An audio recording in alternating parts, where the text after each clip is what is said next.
In today's video, in the world of dealing, some criminals operate like ghosts, silent, strategic, and nearly impossible to catch.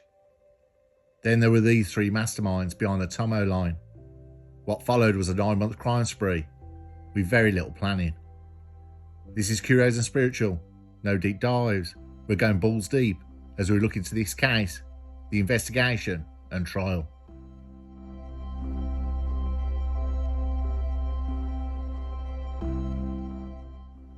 We go to Chester, a city with 3 pubs, 2 Gregs, the pigeons outnumber the people, and the most exciting part of your afternoon is reading the plaque on a Roman wall you've already read 14 times. Nothing really changes, and the crime rate is the lowest anywhere, which is probably why 3 very confident dealers thought no one would notice them, flooding the place with Class A product. Some stories begin with a dramatic heist or a shootout in a dimly lit alley. This one starts with text messages, lots of them. In June 2022, a burner phone somewhere in Bootle, Liverpool, lit up with dozens of flare messages, advertising H and rock, Class A, to the people at Chester. The mastermind behind these bulk spam messages from hell was Peter Hayes, 32 years old, and clearly convinced that pushing the old golden brown by SMS was a viable career path. It was the launch of what would be known as the Tommo Line, a county lines dealing network stretching from Liverpool to Chester. In dealing game naming tradition, it was catchy, vague, and probably made up during a call, with no strategy involved.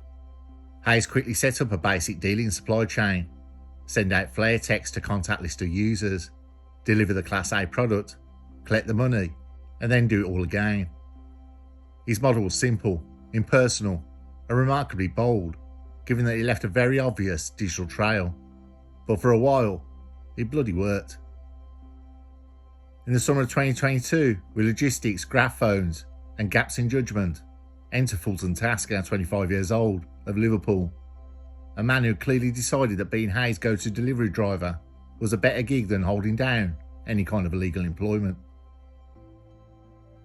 Tasker became the mobile legs of the operation, transporting H and Rock Class A from Merseyside into Chester, under Hayes' direction. You think they might try to be subtle, but instead Tasker made repeated predictable journeys in cars often linked to dealing stops, drawing about as much attention as a burning bus in a cul-de-sac. To cover the local distribution, the pair recruited Josh Irving, 23 years old, of Chester. Irving had some field advantage. He handled street-level sales, taking orders from the graph phone and making drop-offs around town. His job was basically Deliveroo, except instead of spicy chicken wraps and McFishes, he handed out Class A product. I'm being serious, you wrap it however you want. Delivery driver of illegal product. With this trio, the Tommo Line was up and running. From June to late summer, the operation thrived. Hayes sat at the top, texting out flare messages like a demented marketing manager. Tasker played at long-distance courier, racking up the miles. Irving on the ground sealed deals with Chester's buyers and users, all while blissfully unaware they were walking straight into a police sting, months in the making.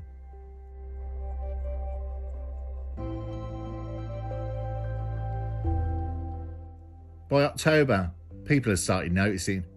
Residents of Chester, some fed up with the sudden rise in alleyway rendezvous and twitchy strangers on bicycles, they began tipping off the police.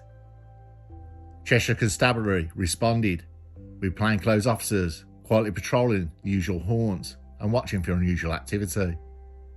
And spoiler alert, it didn't take long.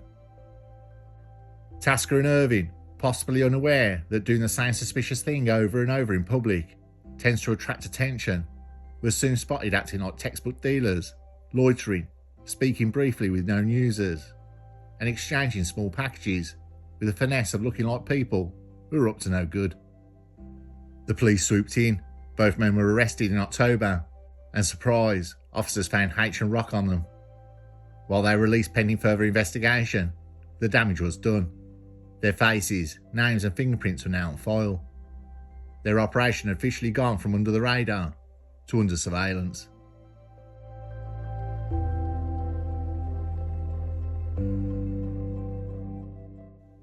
We get to the point now where surveillance gets serious and the mistakes get bigger. The investigation escalated. Officers began focusing not just on the street dealers, but on whoever was sending the graphone messages. It didn't take long to trace the digital breadcrumbs straight back to Peter Hayes. Phone analysis showed the same number had sent hundreds of messages, advertising the availability of Class A product in Chester. There weren't encrypted messages or secret codes. They were short and subtle, and the kind of thing your granny would know what it was. Live now in CH. Hit us up. Best stuff around. Some flare messages included emojis, which didn't make it look classy.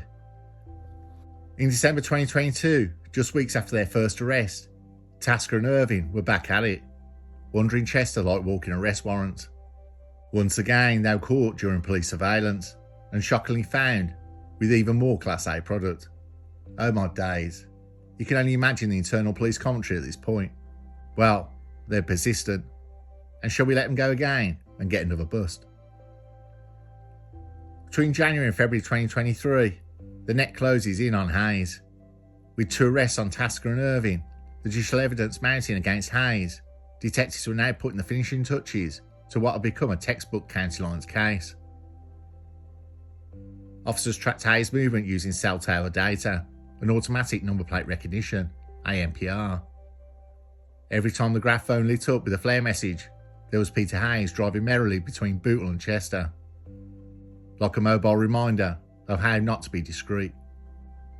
In police reports, Hayes was described as controller of the Tommo Line. He scheduled drop-offs, coordinated supply runs, and supervised the graph phone himself, right down to the bad grammar and terrible marketing strategy. Surveillance teams have observed Hayes' travel patterns.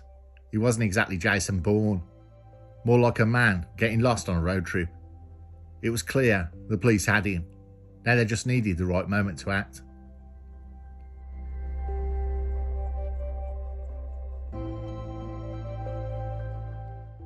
On 23rd of March 2023, Peter Hayes was arrested in Chester, and his criminal calendar was clear for good. Police executed a vehicle stop in Chester, and inside the car, Peter Hayes, looking about as surprised as a man who was oblivious to the 6 months of police surveillance. A search of the vehicle turned up a modest stash of Class A rock. The graph phone still warm from the last batch of flare texts.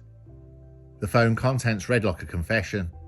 Undeleted message history, including hundreds of Class A offers, and contacts, all local users. Location data provided a treasure trove of evidence, and at this point, the case had gone from solid to irrefutable. Between April and July 2023, charging the 3 following Hayes' arrest, police moved quickly to put the final nails in the Tommo Line coffin. The charges were Peter Hayes had 2 counts of conspiracy to supply Class A H and rock. Fulton Tasker had counts of possession with intent to supply both substances, and Josh Irving also had possession with the intent to supply both substances. Between April and July, case files were built, and all the precision and care that the Tommo Line had not shown in its day-to-day operations. Evidence included product seizures, surveillance photos, ANPR data, cell site tracking, graph phone logs, Hayes travel records, and arrest reports, twice in Tasker and Irving's case. The Crown Prosecution Service must have smiled reading the case file. This wasn't going to be a difficult case.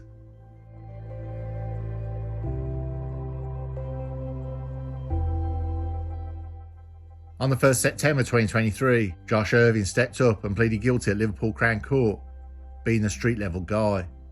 Irving had no delusions of grandeur or plausible deniability. He knew what he had done. The court considered his age, 23 years old, the fact he was young and wasn't a mastermind, and the unmistakable fact that this wasn't his first rodeo, caught with Class A product. Nonetheless, he played a key part in enabling the Tommo Line to operate in Chester. Josh Irving received 4 years imprisonment. Not the longest sentence in the world, but long enough to reconsider life choices, and short enough to turn your life around. On the 6th September 2023, there was the final sentencing. Hayes and Tasker join him.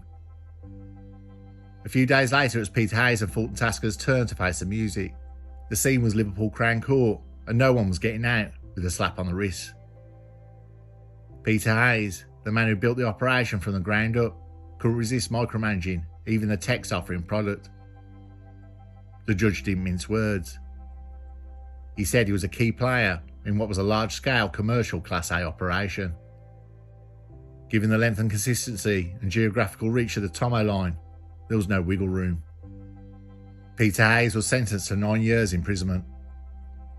The 9-year sentence handed down shocked the courtroom. Fulton Tasker, the go-to runner, was next.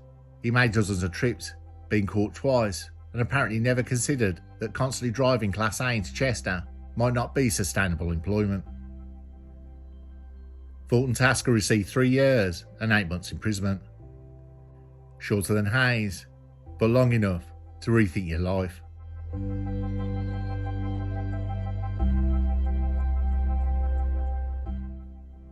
The Tommo Line becomes a case study in what not to do, with all 3 men sentenced.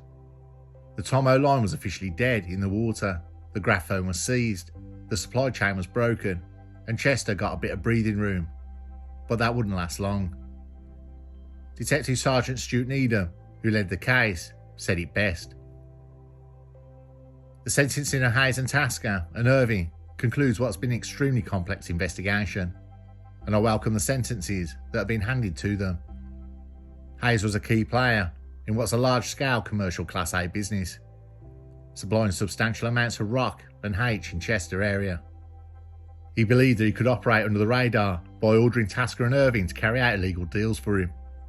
This shows no matter what you think you are doing to cover your tracks, we are one step ahead. We'll do everything we can to make sure each member of the OCGs pay for the misery that they bring to communities across Cheshire. We'll continue with our work in making our town a hostile environment for people like Hayes, but I'll urge that the public help us too. Any information received is vital. In short, the police's statement was, don't even think about it. Police credited their success to a mix of surveillance work, mobile phone forensics, public reporting, and old-fashioned persistence.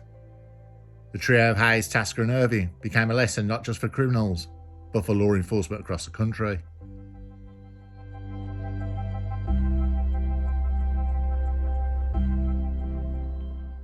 Over the course of 9 months from June 2022 to March 2023, the Tommo Line operated like a small corporation with poor HR, terrible logistics, and a CEO who thought his messages were untraceable. Each member had their role. Peter Hayes, the CEO and chief flare sender. Fulton Tasker, logistics and transport, with zero discretion. And Josh Irving, sales rep on the street, with an unfortunate talent for getting arrested. What took months to build was unravelled in a matter of weeks through a combination of police competence and criminal carelessness. The final sentences were Hayes 9 years, Tasker 3 years and 8 months, and Irving 4 years. A fitting end to a county line that its operators thought was clever and learned the hard way that burner phones only work if you get rid of them, and that Cheshire Police, given an open goal most of the time, don't miss. Let's be honest, being dealers was not their game, yet behind the absurdity lies something real. Communities disrupted, lives damaged, and a justice system picking up the pieces. It's easy to laugh at a spectacular failure, and bloody hell, it was spectacular. But it's also a reminder that desperation, addiction, and poor choices are often at the root of stories like this. So yes, they were hopeless criminals. But maybe, just maybe, if they drop the criminal part, there's still hope. They won't be hopeless forever.